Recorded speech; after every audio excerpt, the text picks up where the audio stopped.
The following is a production of DallasCowboys.com and the Dallas Cowboys Football Club. How about them Cowboys? Go Cowboys! This is Girls Talk, Boys Talk, presented by Jigsaw Dating, preferred dating partner of the Dallas Cowboys, and broadcasting live from Dallas Cowboys World Headquarters at the Star. Now your host, Nicole Hutchison. Thursday, Cowboys Nation. Welcome into Girls Talk, Boys Talk, presented by Jigsaw, the preferred dating partner of the Dallas Cowboys in the SWBC studio. I'm in here with Jazz Monet, Bonnie Jill Laughlin, Aisha Morrison, and myself, Nicole Hutchison. How y'all doing, ladies? Y'all good? We're doing good.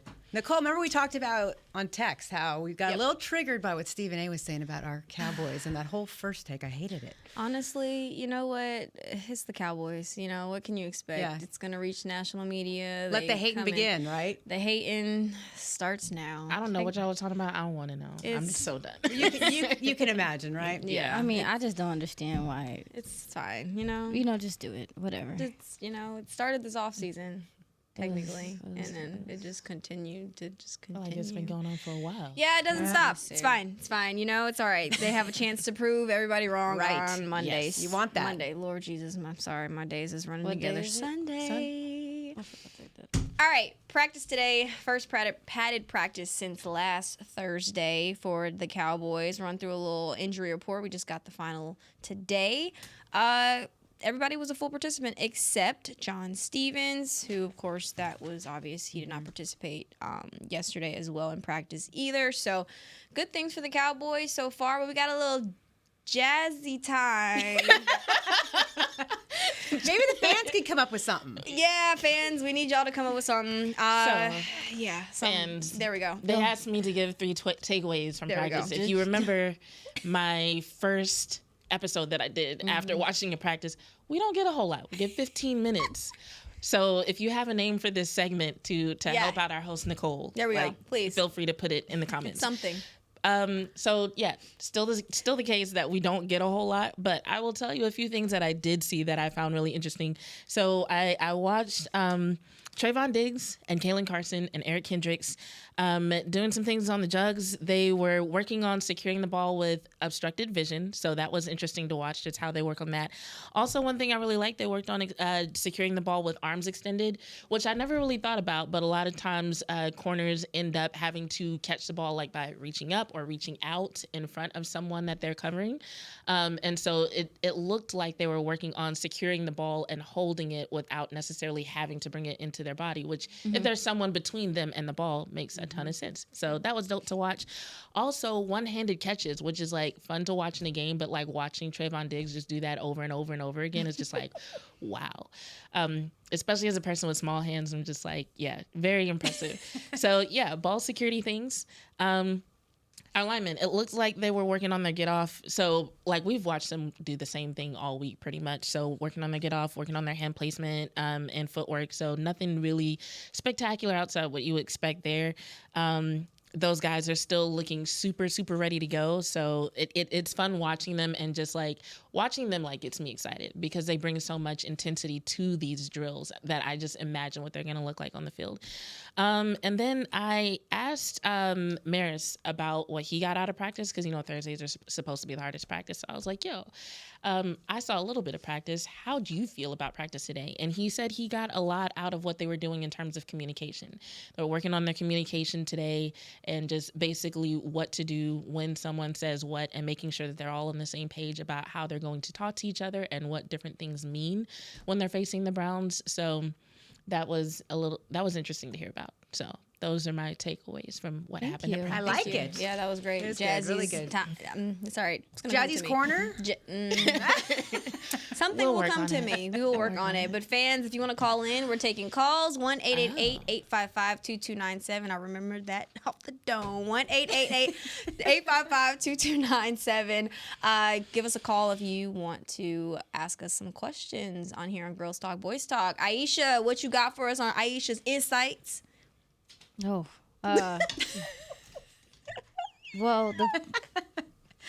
Well, we got some on that injury report that you talked about. You saw Willis Jr. for the Browns.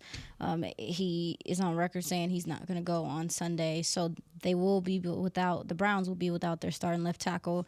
What it sounds like is going to happen is that Conklin, who is their backup right tackle, is going to move to left tackle. He played some left tackle in college, has some experience there, and then DeJuan Jones will be their starting right tackle. I'll say this: every defensive lineman that I said that to in the locker room seemed excited. Yeah. And they've been waiting for that because they wouldn't release it for a while. Yeah, I mean, and don't get me wrong, like with the way that Deshaun Watson plays and the fact that he can do things on the move, I believe that this defense is going to have to rush contain, which means they're rushing the passer, but on the way they're still trying to stay square and not go full speed all the time to kind of keep him in the pocket, because that's where he gets the tap dancing and having some issues with his mechanics. So whereas this is a good thing, I'm hoping that guys don't get a little overzealous with their pursuit, because he will make you pay with his legs and he will make plays down the field. So that's one important piece of things that I thought would be super important going into this game. Being without your starting left tackle is nothing to not take seriously. So from that's that. I talked to Terrence Steele a little bit today because, as you ladies mentioned yesterday, you were concerned about, maybe how he was going to deal with a guy like Zadarius Smith.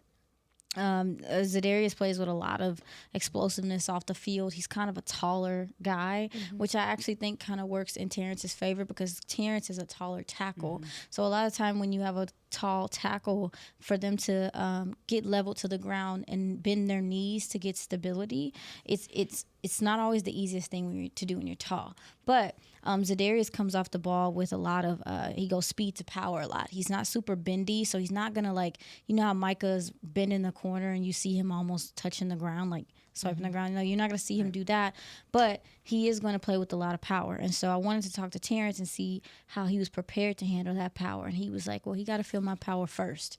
It's important for him to know that I'm there as well. And I'm paraphrasing, by the way. But as far as I have to let him feel my power first, was the line that he said to me, which I think is important. What also speaks to Terrence Steele getting involved in the run game early, or them getting him involved in the run game. He gets so much confidence when he can kind of start feeling, the game. And he also has the ability, with what he can do in the run game, to wear guys down, to when they do pass rush, they're not as effective. So I thought that was something important, a couple important things that I was able to get some level of conversation with the players on in the locker room. I love the first one.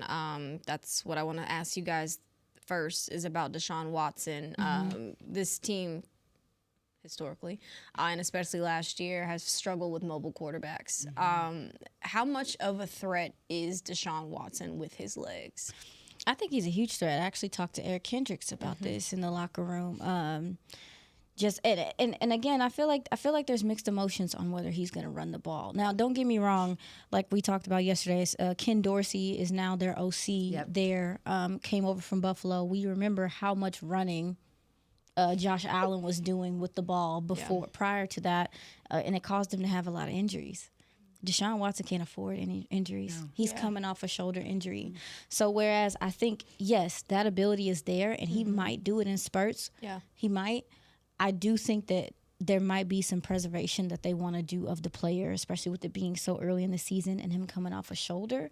So they might encourage him to stay in the pocket or move the pocket so he can, not have to be on just like a stable platform, because that's how he plays. So that's my answer. What do you ladies have? Yeah, absolutely. Go ahead. Oh, I agree that he's a huge threat. I think he by himself is a huge threat. I think if that threat were to be tempered at all, it would be due to the fact that you've got these issues on the O-line, and so maybe that'll make things a little bit less certain when it comes to blocking assignments and things like that. Then there's also the fact that the skill players that it sounds like they're going to have out on Sunday, they're dual threats, especially Jerome Ford. So he has options if he doesn't want to run is what I'm saying. So they might try to mix it up in that sense. And even though he is a threat, maybe they won't use it, kind of like what you're talking about, like for the preservation of him, because that was why they didn't play him in preseason a lot, right? Because with him missing so much last season, he was sore, huh? Right. Well, at first they were talking about playing him in preseason to get him back in the groove, right? But then they started having injuries on their O-line during the offseason, during training camp. And then they were like, well, we don't want to put you behind this offensive line during preseason. Yeah. So that to me says they were already feeling nervous about this offensive line, and they're still having those injuries and shakeups on the offensive line. But now it's regular season, so you kind of got to go with it. Yeah. But the fact that they made that decision to say, like, okay, we're not going to give you this prep that we previously said you needed, to me says that they are not really confident about what this offensive line is going to do in terms of protecting him. He was to your point, he was experiencing soreness through camp, and they were worried about that becoming something too, or being fatigued. So and it's been 10 months since he's been under center. So that's something that's, the rust, no preseason. Yeah. One thing I will add, though, is that if you think off the field, he now maybe doesn't have the spotlight on him as much with expectations because of what had happened, obviously, and he's kind of put that behind him. So I think there's something for him to prove at this point as well because of all the naysayers, not even just how he is as a player, just what had happened off the field. So I think there is something we're going to see because of that. No, I'm glad that you bring that up, Bonnie, because listening to quite a few of their players, I was creeping on. Socials. I was creeping a little bit. Listening to some of the player interviews, this offense understands that they have a good defense, and they don't want to waste it.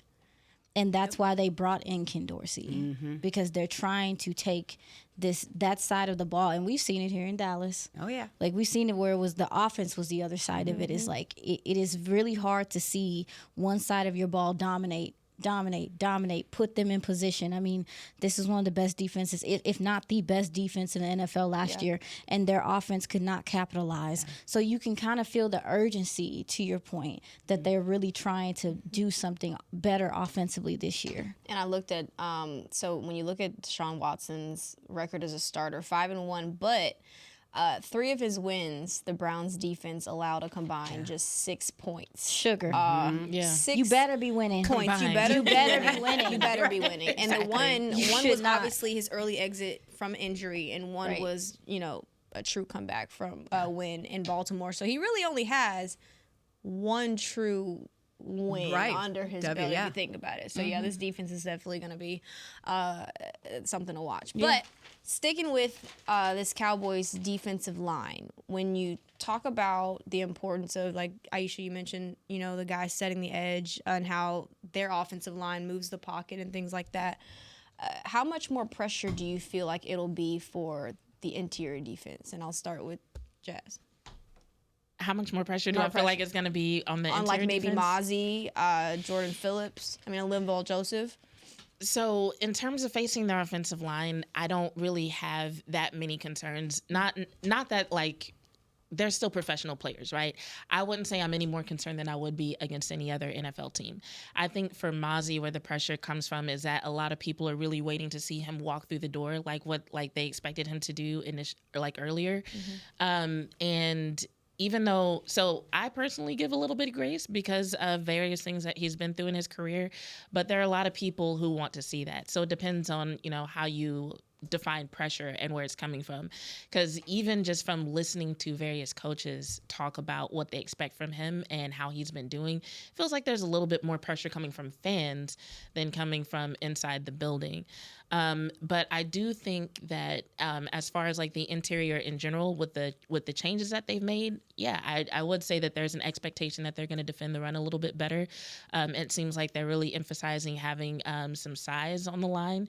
And so it's like if you make all those moves and then you're still having the same issues defending against the run that you had before, then it's kind of like, okay, well, what did we do all this for? But, everybody kind of seems to expect those guys to show up a little bit differently than they did last season. So, and I think the linebackers are really going to help with that. They've been able to read the guys quickly, or you're shaking your head, play downhill, and they also tackle well. So I think that's going to be something. And I don't really see Mozzie as much as a factor, as much. I think OC and Phillips, I think that they're going to play at a high level. And I think that's going to be a very good inside That's fair. I mean, as far as, you mentioned tackling, which I think is going to be key in this game. From the second level on. And don't you think Cleveland's going to have trouble getting the blockers on them? I mean, that's... Well, it depends. Hopefully. I mean, it depends. I don't know how athletic this offensive line is with some of their losses, but I mean, you got DeJuan Jones, Teller, like these guys can play. They can get out in space. So this team, especially like with the tight end position and some of they're looking for yak opportunity as well. So you brought up the tackling angles, but to answer your question, Nicole, I agree with you. There is pressure on this team. Yep. Because, honey, it wasn't that long ago. It feels like it was forever ago, where we saw Aaron Jones. I know what you... Don't do it. Have a field day. In the past. No. We need to acknowledge She's right, it though, yeah. because I'm sick and tired of seeing this team get kicked out of the playoffs because they can't stop the run. Yeah. It's demoralizing to sit there and have to watch it. I can only imagine how it feels for them having to go through it. So to your point, yes, Jess, they did all this stuff. They went heavy at linebacker. They brought in a new linebacker. They have another linebacker coach, run game court, whatever you want to call him, Gunther. Then they went out and got Zimmer. This is the guy that he focused on stopping. I'm about to say that's his thing. There's and an he emphasis said that on stopping right away. it. Baby, you went as far as to make sure that your undrafted free agents will run stoppers. You went as far to make sure that the corner that you brought in are tacklers, Booth and Carson, tacklers. Yeah. That's how serious they are about stopping the run. Yeah. So the expectation is for you to go out there and do it because you, like I was just talking about Cleveland, you can't waste this group. Cannot keep wasting groups because you can't stop the run in big games. We saw it against the Bills. We saw it against the 49ers. Yeah. Every big game, people are just running the ball down your throat. So I'm off my box, but I agree with you, It's Jazz. a good box, though. That's because You're right. pretty much everything, I'm about to repeat everything you said. Never mind. You're good. But no, it has been a frustrating offseason, especially, considering what y'all were saying about the top of the hour, some of the stuff that comes up on shows like First Take. And it's just like every time I hear it, I'm just like, why is so much pressure being put on Dak Prescott? Like, what did we expect from a team that both struggled to run the ball and stop the run? Like, it's weird. I think Zim, though, is going to be a big factor because he's really good with extensive blitz variations. All these different things I think that Zim's going to bring to the table, I think is going to help us this season. They just should be, I expect them to be more sound. Yeah. And this is not to say that the other regime didn't have them sound. What I'm saying is there was just a lot of times in big moments where you were looking for them to hear that voice in the back of their head. Yeah. And I think, and this is something we haven't talked about, I'm happy that Zimmer's going to be on the field. And this is, again, love me some Dan Quinn. But him being on the field, it just makes a difference. I don't know. I just feel like the communication flows differently whenever the coach is right down there. on the field. Yeah. I mean, think about it. Like, we just as a real world example, when we were doing the show and me and you were in here and her and Christy was on the screen, did that not feel different than us sitting around the table? So it's like chemistry. Yes. Yeah. And energy too. So when it comes to like quick communication, quick adjustments, being able to communicate, okay, here's what I'm seeing on the field, what do you want us to do? I feel like that does make a really big difference as opposed to like having to send messages electronically through whatever means. And Mike McCarthy actually talked about that today, just saying that how it helped in the preseason, just being next to Mike Zimmer, hearing his calls and things like that. So he's not really worried. And they're going to get such in unison that he'll just be able to look at you and they're going to be able to, Exactly. you know what I'm saying? Know what we're going to do. Exactly. Yeah. So What are y'all worried about, if y'all are worried at all? Are there any concerns with the Browns running back room? Jerome Ford appears strong because it looks like, and Deontay Foreman, it looks like no Nick Chubb. So I would say my main concern is just that, like I said, Jerome Ford is a dual threat. Now, he's still no Nick Chubb, right? Yeah.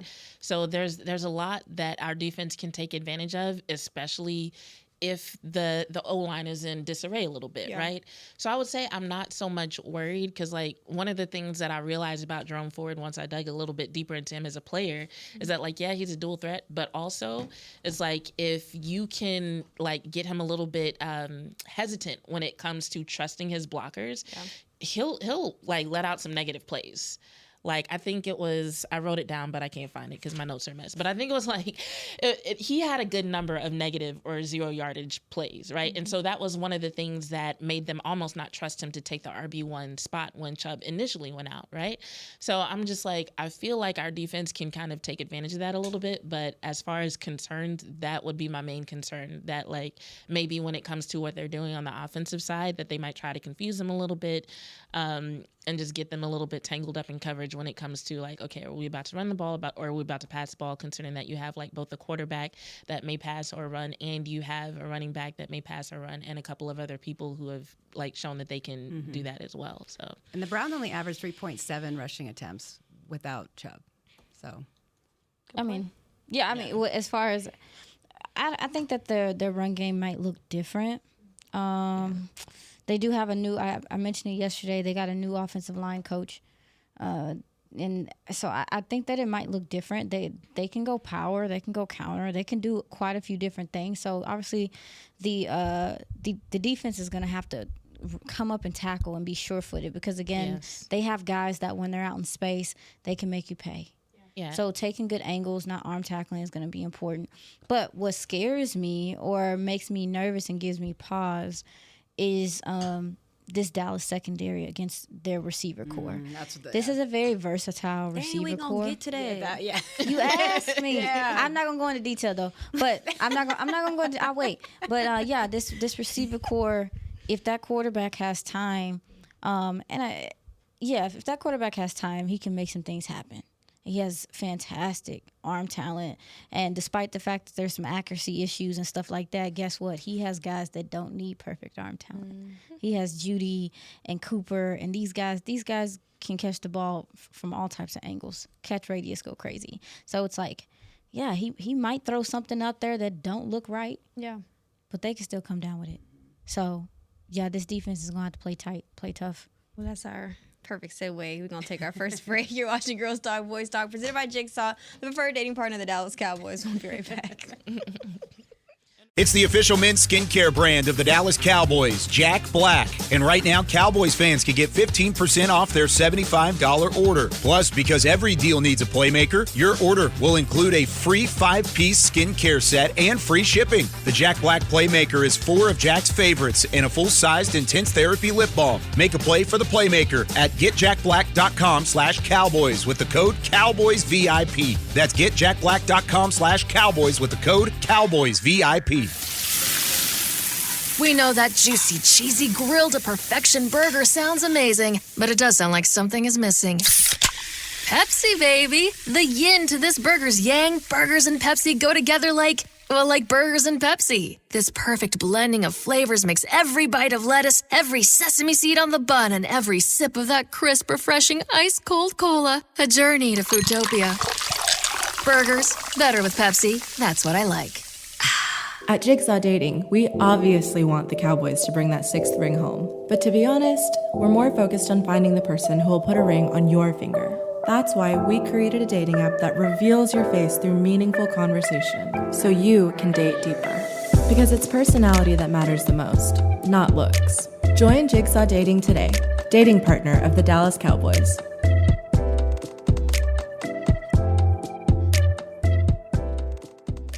The Dickey family always mandated that the only Polish-style sausage worthy of their restaurant must have high-quality coarse ground beef and pork, rich spices, and fresh natural casings. We still serve it to this day, and it's so popular, Dickey's sausage has been named the official sausage of the Dallas Cowboys. The perfect matchup on game day. Dickey's Barbecue Pit. No one outsmokes us. Order at dickeys.com. For groups, call 866-BARBECUE. Dibs on the ribs.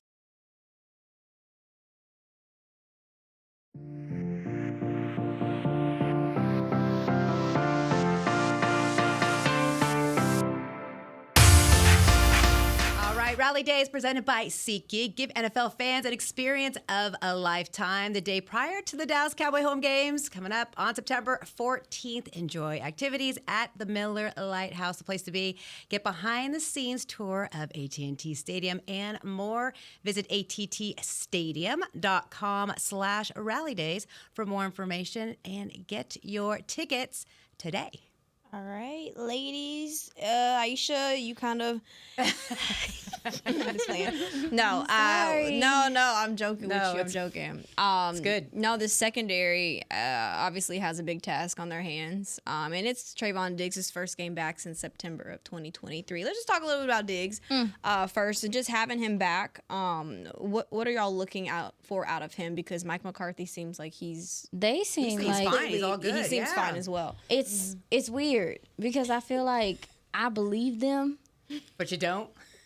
I can't explain it because honestly, like I felt the same way about Demario Overshown. I was like, oh, he's gonna be fine, and he came out and he was fine. So it's just like, I don't know, like if he really is going to, I do expect for them to test it early on and see. And you would think that they would go attack Kalen Carson, who I actually had a conversation with today. Just kind of talk to him a little bit about.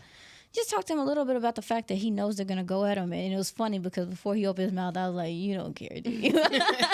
And because that's the type of player he is. Absolutely. That's the type of player he is. He's not going to back down from anything. So I was just like, okay, it sounds like you're fine or whatever, but I kind of want to know like how he felt about it.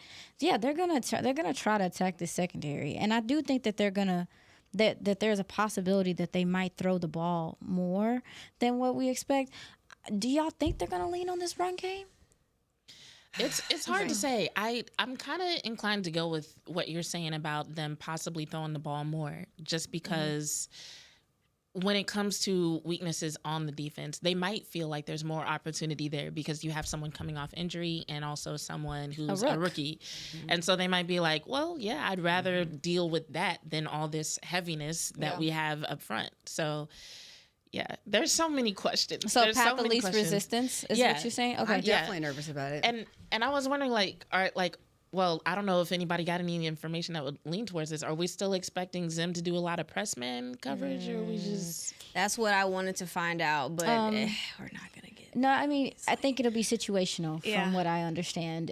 Zimmer does play press man, but he also does quite a bit of zone. He likes to show looks and do different looks, and that's going to come into play as well. I think one way that you trip up someone like a Watson, first of all, you make him make tight window throws. So these guys need to be sticky in coverage. They need to be able to stay in these receivers' hip pocket if they can.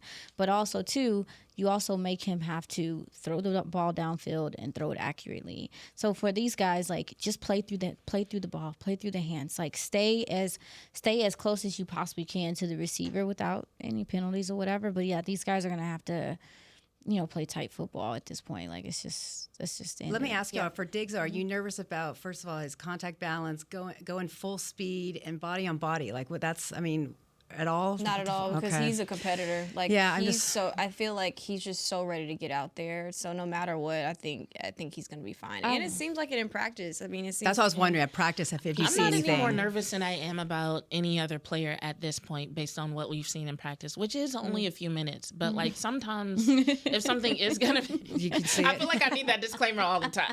I'm gonna just wear a shirt that says it's only a few minutes. No, I'm not going to wear that shirt. A few minutes.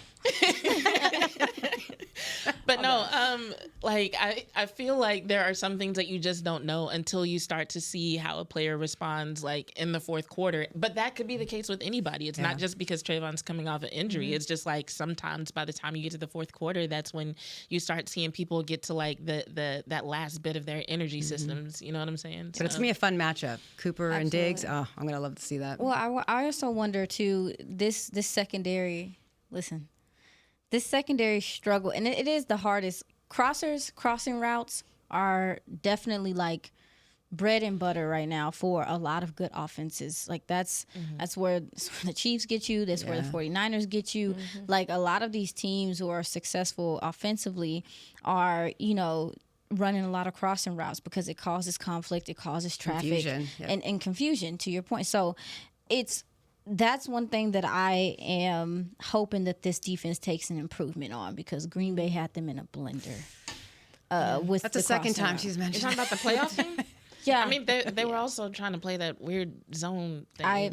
it still was a problem even when you had all your starters last year. Yeah. And I do think that Trevon Diggs, once he's, again, we're going to see real quick how people respect him being out there the same, because I think that it might take some time for him to build that confidence. But I just think that once they figure that side out of things, this defense is going to be a lot better. So I'm hoping that they defend these crossing routes a little bit better this year moving forward. And that's something that this team likes to do. They also like to do crossers with their tight end, who is like a human tank. So it's just they're gonna have to tackle. Also, another disclaimer. I know you might see who all's listening, the injury report out there. Kalen Carson knee. He's fine. At least that's what he told me. I believe that it was just a fall in practice, and they had to just obviously check on that and make sure it was okay. But he said that he's fine. So. Hopefully no worries there. But where's your confidence in the rest of this cornerback depth? Is there any confidence at all? The rest of the depth? Like the behind the depth? Behind the Diggs and the Carsons. I think Keemon Hall showed us some good things in the nickel to where you wouldn't be like terrified of him going to play. Andrew Booth has showed some weakness on deep routes and stuff like that. But it's give and take with him. Yeah. So I don't know yet. Like, I'm not 100% sure, because we saw him do good things. We saw some things that weren't so great. And then with Israel Mukuamu, Israel just needs his chance. And I say that with respect. So, I feel okay about it. It still wouldn't be the same. It still wouldn't be the same. But I feel okay about it. I feel less okay about it because we don't know what this pass rush is yet. Right. Because if the pass rush was how it was last year, where you could just win with 4 consistently, I'd be like, no worries, you're not gonna die. You'll be all right. But now it's like you lose one guy without a pass rush that's consistent. Yeah, like I said, there's a lot of questions. Yes. So when it comes to the confidence, like, I have confidence in their abilities in the sense that we've seen them do what they need to do, but it's like, okay, can they do it consistently though? That's what we need to see. But the Browns offense, just on paper, it looks like it's setting itself up to be like a very boom or bust situation. So I think as long as, like what she was saying about tackling, as long as they handle their business in that area, and like a lot of the players have talked about the importance of doing their job, staying on their assignments, not playing hero ball, things like that.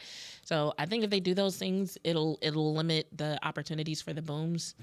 And so, for the most part, I'm feeling good. I don't know if I would say confident. What did Mike McCarthy say earlier? He was like, he said confident, not comfortable. Yeah. There we go. He's confident, and that was comfortable. So I'm like, I feel like that's That's good. That's a good one. All right, ladies. So we're going to go ahead and take our second break. And up next, we are talking about the test for the linebacker room. Who's got to step up? That's up next. You're watching Girls Talk, Boys Talk, presented by Jigsaw, the preferred dating partner of the Dallas Cowboys. We'll be right back. The Dickey family always mandated that the only Polish-style sausage worthy of their restaurant must have high-quality coarse ground beef and pork, rich spices, and fresh natural casings. We still serve it to this day, and it's so popular, Dickey's sausage has been named the official sausage of the Dallas Cowboys. The perfect matchup on game day. Dickey's Barbecue Pit. No one outsmokes us. Order at dickeys.com. For groups, call 866-BARBECUE. Dibs on the ribs. We know that juicy, cheesy, grilled to perfection burger sounds amazing, but it does sound like something is missing. Pepsi, baby! The yin to this burger's yang. Burgers and Pepsi go together like burgers and Pepsi. This perfect blending of flavors makes every bite of lettuce, every sesame seed on the bun, and every sip of that crisp, refreshing, ice-cold cola a journey to Foodtopia. Burgers, better with Pepsi. That's what I like. At Jigsaw Dating, we obviously want the Cowboys to bring that 6th ring home. But to be honest, we're more focused on finding the person who will put a ring on your finger. That's why we created a dating app that reveals your face through meaningful conversation, so you can date deeper. Because it's personality that matters the most, not looks. Join Jigsaw Dating today, dating partner of the Dallas Cowboys.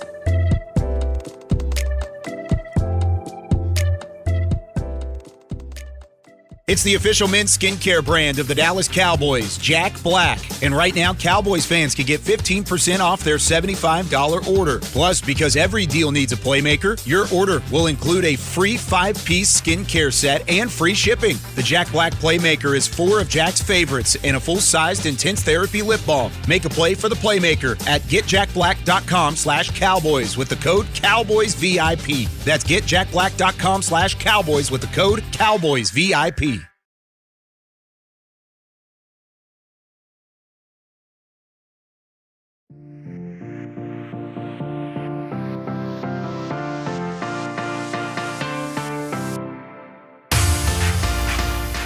Next tour, come shop at the Star in Frisco on Saturday, September 28th from 10 a.m. to 4 p.m. at Flea Styles Market at the Star right here. Presented by Maker Place by Michaels, featuring 50-plus local makers offering art, fashion, home decor, jewelry, and kids' items. Market at the Star is always a favorite. Admission is free, so visit thestardistrict.com for more info. Admission is free, but it ain't. I was going to try. It's just. All right, Jazzy. Thanks, Jazz. Appreciate it. All right. Obviously, we look at last year, and one of the other struggles was linebacker room, the size, and just not really having true linebackers. But you mentioned it earlier, obviously, with Eric Kendricks, Damone Clark now finding his role, and DeMarvion Overshown back, Buddy Johnson. A lot of depth there. Mm-hmm. But when you talk about having to, face a guy like David Njoku, do y'all believe that seeing Jake Ferguson every day in practice has prepared those guys? That's probably definitely been helpful. Yeah, I mean, yeah, it's definitely been helpful, I'm sure. And that's the thing about Zimmer. Like, he'll run some nickel, which is what Dan Quinn did with having a safety out there. He'll do it situationally, but most of the time he wants his linebackers to be able to cover. I agree that that's a good point, that they're probably a little bit more prepared because they're going up against an athletic. And honestly, I think Jake Ferguson has more wiggle, more receiving like aspects than an Njoku even has. So they probably might be overly prepared. This is a powerful dude. He has good vision when he's in the open field, and they're gonna make them have to work in the screen game. They're gonna have to come up and tackle, and short tackle, because these guys can get yards after catch really quickly if you let them. What do you think? I mean, I think for what Njoku brings physically, I would say facing Ferguson would prepare them. I think the real question is going to be, like, how is he used? Deshaun Watson doesn't have that reputation for, like, really relying on his tight ends a whole lot. So it's like, okay, is that going to change because of what Njoku is capable of? Or is it going to be somewhat of a wasted resource on their offense? But as far as, like, the physical part, like, yeah, I would say, like Aisha said, that helps, Yeah. They use him in the flats.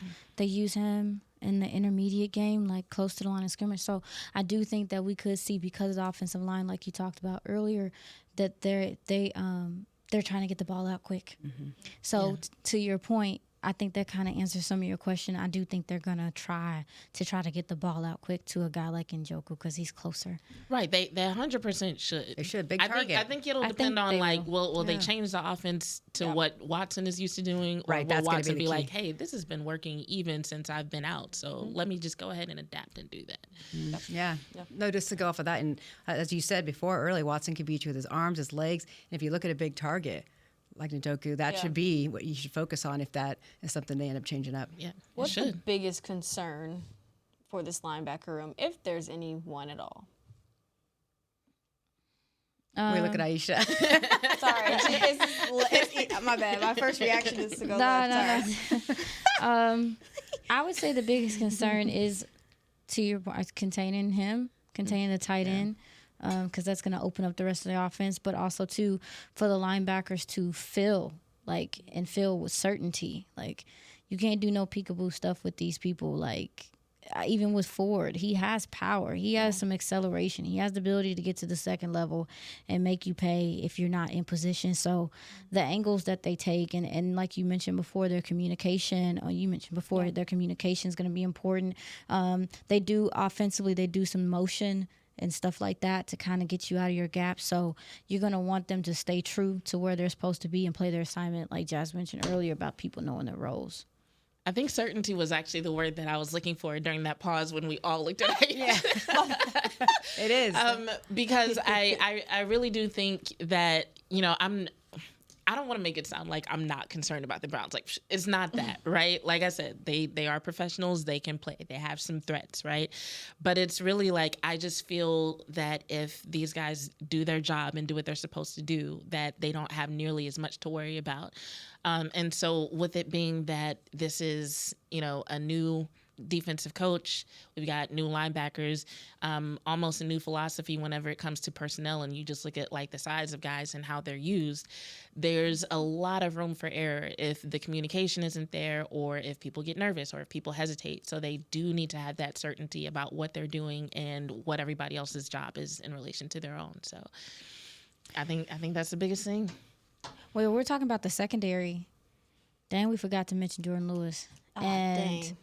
I no, mean, you did. Maybe yesterday I did, but you did today. he has some work cut out for him as well, because I do when Ken Dorsey, when he was in Buffalo, he did put Trevon Diggs in the slot sometimes, and I wonder if they try to do that with I think they're gonna move Coop around. I don't think they're gonna keep Coop just on the boundary the whole time.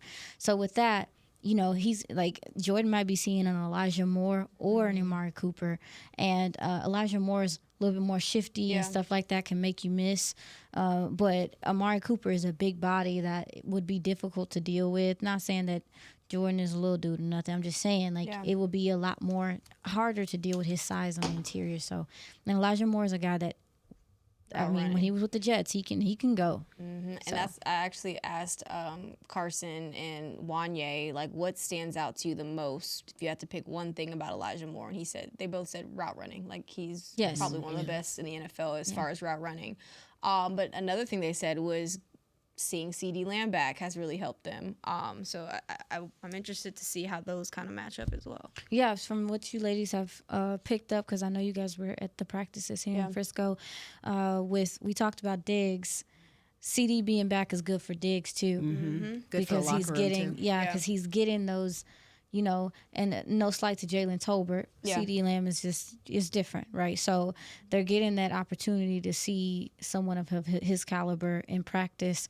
It sounds like that's something that they actually value as a team, is the competition and how it helps them prepare for the next game. So, do y'all feel like this team is truly ready for Sunday? I think they're ready. You can feel it with them. I think it was especially the way the last season ended on that note. Yeah. It's they want to get that. Everyone always wants to put out better tape after something like that. But I do think that there's confidence in Mike McCarthy's system year 2. Mm-hmm. There's confidence in this offensive line. They know this offensive line should be better. Yep. You can feel that, and even how the way they speak. This defense, having a new coordinator come in. Yeah, can I add about that with Zim too? Ma'am. I think there's a lot for him to prove as well, like we were talking about with Watson too, because that's fair. how it ended in 2021 with the Vikings with him. Then his son dies in 2022. Yeah. And now Stefanski, the coach, he's also was his mentor. Mm-hmm. So you don't want to sit there and be outplayed, right? Yeah. So I think he's got a lot to prove as well, and I think we're gonna see that, because don't you think that's something that it's a fantastic point that there's some energy between those guys. And that guys. Sometimes matters a lot, especially him on the field and that emotion. And Zimmer is he's on a 1-year deal as well. I was just going to say that. He's on everybody on 1-year deals. Contract, So there's some proven. And we all know how people play and coach in their contract year. Yeah, so that makes sense. Great, that's a good point, Bonnie. I think they're ready. Something else that Mike McCarthy talked about today was just the emotional aspect of preparation and of getting the team ready for not just this game but the season. And I think at this phase of the game, when you're going up against an opponent where there's so many questions, you've got got a quarterback coming back after so much time away. If you got shuffles on the O-line, you've got, their main running back is out. So you might not necessarily know what to expect, but when I talk to these guys, when I see them, I can see the confidence that they have in themselves and in each other. And I feel like that, combined with all the good things that we've seen during preseason and what we do see during those few minutes of practice, it says that like they're ready mentally and emotionally. They're prepared physically. So yeah, I feel like they're ready. Now, I don't know what that points to in terms of numbers. I'll say that, but I do feel like they're ready for whatever they're going to face on the field. I think that Green Bay game. I know y'all hate me saying it. No, but I do think that facts. Green Bay game did put some things in perspective for them. Well, we kind of know it did. Like, if I don't know if y'all all heard it, but it's like if you think back to the podcast episode that Micah Parsons and CeeDee Lamb did, and just the way they talked about things that they learned from that game and how they felt after that game, you can tell. Like, I think they literally said that game put some things in perspectives and the way the season ended and some of the things that they realized looking back on, especially Micah Parsons. Like, when he was talking about accountability and wanting to be a better leader, a lot of it came from that, from him looking at how the season ended and looking back on various things throughout the season and being like, had we nipped XYZ in the bud, maybe this could have gone a little bit differently. And then there, of course, were some things that during the game that was just like, what in the world? but the way they talked about that game did kind of suggest that there were some light bulb moments there that kind of changed their perspective on their roles in the team. So, and I think it's like getting that whole monkey off your back and all people, everyone always against you. That fuels you. That fuels that fire and that beast. For sure. Well, hopefully the light bulb goes off by Sunday, because they got Thursday, Friday, Saturday, Sunday. 3 more days to get right. Wow. But I know. Wow. I know. That's fine. I believe in this team. I believe I in do this too. team. So I'm going to be nervous. I'm going to be nervous. I think everybody's going to be nervous. I'm already It's nervous. fine. It's Thursday. It's I'm not Thursday. nervous. They got it. They got it. Well, we got another show tomorrow on Friday, 3 p.m. tomorrow. So make sure to tune in to us. Again, like I said, Friday, 3 p.m. and be there in Cleveland. If not, make sure you're watching it from home. All right. That's a wrap for our show today. Girls Talk, Boys Talk. We'll see y'all back here tomorrow. This has been a production of DallasCowboys.com and the Dallas Cowboys Football Club. How about this, Cowboys? Yeah!